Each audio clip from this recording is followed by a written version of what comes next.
প্রধানমন্ত্রীর পদ থেকে পদত্যাগ করে বিদেশে চলে গেছেন শেখ হাসিনা। আবারও বলছি, ছাত্র জনতার নজিরবিহীন আন্দোলনে শেখ হাসিনা পদত্যাগ করে দেশ ছেড়েছেন। দুপুরের দিকে তিনি সশস্ত্র বাহিনীর সদস্যদের পাহারায় হেলিকপ্টারে গণভবন থেকে বের হন, এরপর বিমানে দেশ ছাড়েন।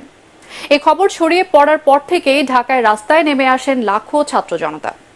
হাজার হাজার মানুষ ঢুকে পড়েন গণভবনে, বিজয় উল্লাস করছেন তারা। 1 ঘন্টার মধ্যে রাজধানীর বড় প্রায় সব সড়ক জনসমুদ্রে পরিণত হয়। সবাই ছুটতে থাকেন শাহবাগের দিকে।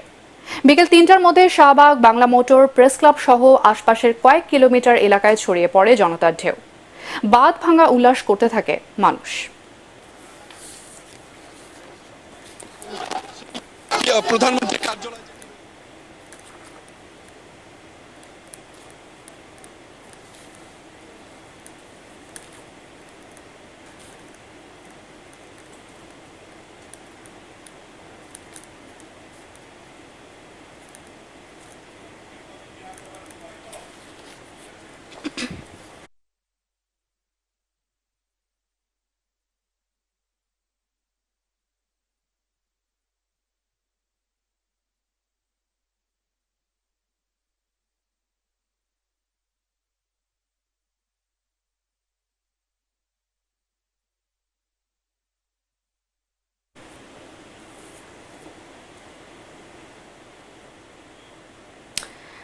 দর্শক, আজকের রাজধানী